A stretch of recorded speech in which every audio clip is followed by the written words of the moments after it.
Around 1 in every 10 Americans say that they believe that the Earth is flat, or that they at least have their doubts that it's round. I'm going to test that. I'm going to test if the Earth is flat or not. And to do that, I actually need to go somewhere where it's super flat. So that's why I'm going to Regina, Saskatchewan in Canada, and I'm going to measure and calculate the size of the Earth using just my bicycle and 2 sticks. This is not a joke. I'm here with Casey at the Saskatchewan Science Centre, and we've got 2 identical sundials set up. Right now, since they're in the same place, the shadows are the same length. But I'm going to be leaving one of them here with you, Casey. You ready? Let's do it. Okay. And he is going to set it up on this very spot, right here. And I'm taking the other sundial, and I've strapped it to my bike. And I'm going to bike down that road right there. And that road is the reason that I've come all of the way to Saskatchewan, because that road is perfectly straight for somewhere around 140 kilometers. And I've come to measure that distance on my bike. Okay, so I just zeroed the odometer. Let's get started. Here goes science. Okay. This is Highway 33, and since it's very flat here and there are no mountains to go around or hills to go over, this is one of the longest straight roads in the whole world. And that's why I'm here. Let's pretend that this orange is the Earth. Now, this is the Earth, and these 2 sticks are going to be the 2 sundials we're working with.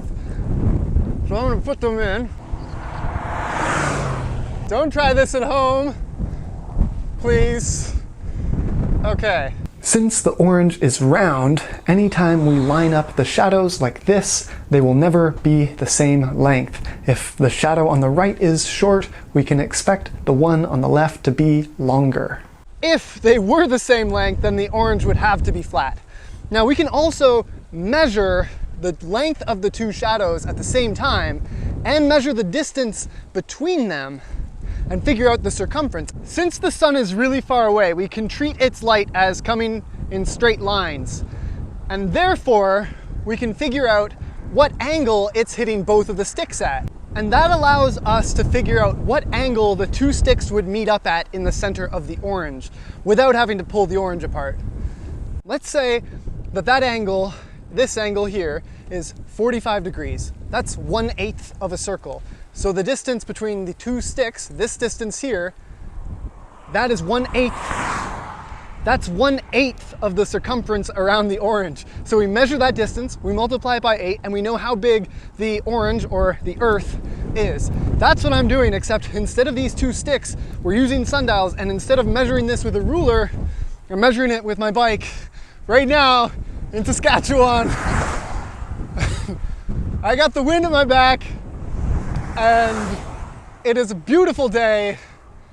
I'm clocking at 28.8 kilometers an hour. This is just great. Things are awesome. To celebrate the 100-kilometer mark, I'm going to eat the Earth. It's pretty good.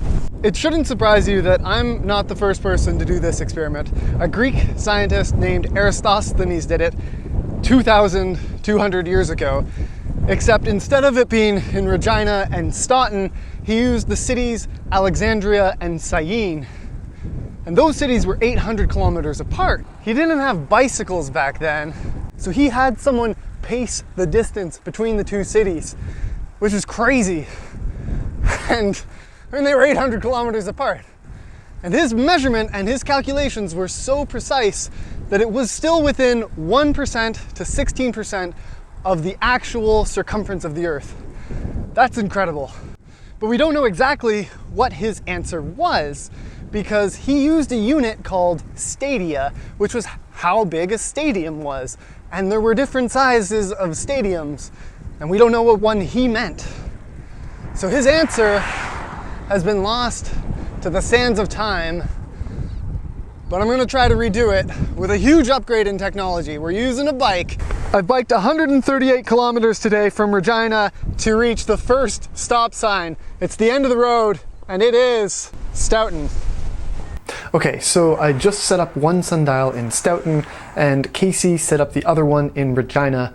We made sure that they were both level and checked that they were both aligned with one another, and everything seems to be good. Okay, I think my math was a tiny bit off because I thought that the measurement was going to take place at 10:59, and it is 11:04, and we're still a few minutes away.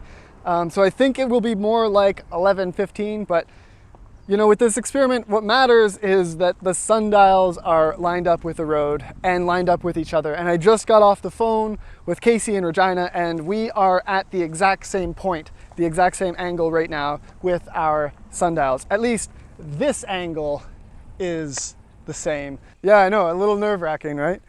We're really close though. Mine is officially on the meter stick. Is yours almost there? Yeah. Okay, so in another, like, maybe we'll say 10 seconds, you can grab your chalk. Your line looks pretty good, right? So this is it, okay. Okay, we'll take the measurements in 3, 2, 1, now. I've got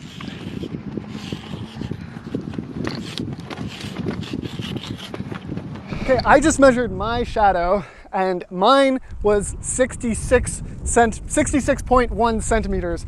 And then I called Casey, and his was 70.0 centimeters, which means that our shadows are 3.9 centimeters different. Mine is 3.9 centimeters smaller than his is in Regina, which means that the Earth is a sphere, and it means that I can calculate the size of the Earth. Now, I expect that it won't be exactly accurate, but it's going to be pretty darn close. Oh, that's really rad. Okay, cool. I'm gonna hang up and get packed and get on the road. We now have all of the measurements that we need in order to do the calculations for the circumference of the Earth. So I left Regina on my bike and I cycled all the way to Stoughton. That distance was 138 kilometers. When I got to Stoughton, I set up a sundial that was 100 centimeters high, and I measured the shadow of the sundial at a specific time.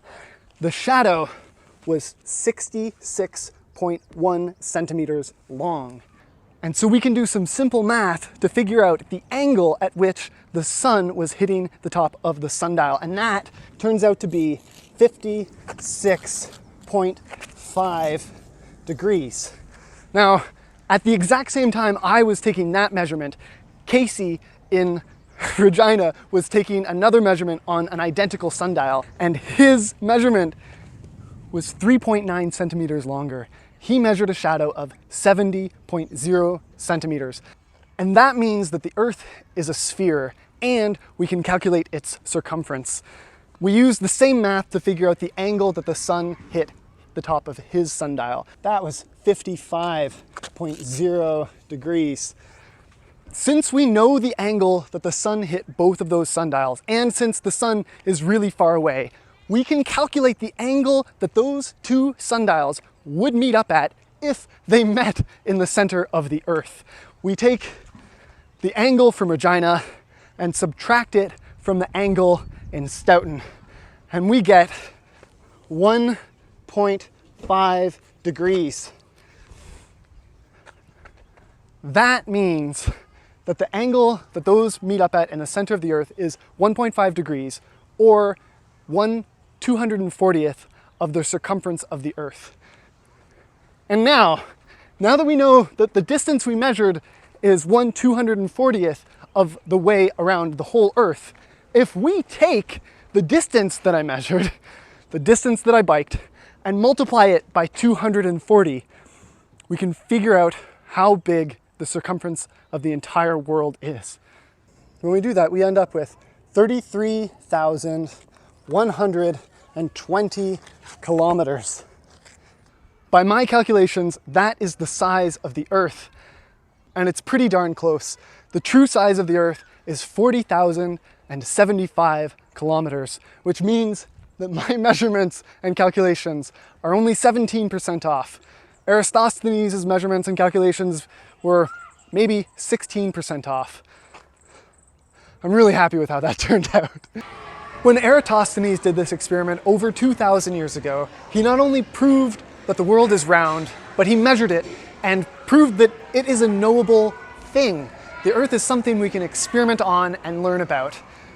I'm really happy with how well my experiment turned out because I have confirmed that the Earth is indeed round, and I measured it to be 33,120 kilometers around. And that's not exactly right, but I mean, my measurement is closer to the Earth than it is to Mars, and I'm pretty happy with that. The reason my measurement isn't 100% accurate is because I didn't manage to line things up perfectly. So we took the measurement about 12 minutes too late, which is enough to make an error of 17%. But still, I'm really, really happy with how well it turned out. I tried to do experiments that are almost impossible, that are just at the border of being impossible. And so if they always worked out perfectly 100% of the time, I think I wouldn't be trying things that are hard enough. Sometimes I get asked, how do I make enough money from these videos to fund big science projects like this? And my answer to that is that I don't. I don't even make enough money from this channel to pay for my expenses, let alone my time. But if you want, so that means someone just subscribed to my channel. If you want to support what I do here on this channel, please check out my Patreon page. Every little bit helps, and actually every patron adds a drop in the bucket. Another way you can support me is to subscribe to my channel and like this video. It's not just meaningless internet points, it actually affects the algorithm, which changes how many people will see my science content. So that's huge for me. Lastly, I absolutely need to thank Casey and Ryan and everyone at the Saskatchewan Science Centre for making this whole project possible. It just wouldn't have been possible to measure the Earth without them. So please, if you're in Regina, check out this place. It is amazing. And check out their website. I'll leave a link in the description below. Thank you so much for watching.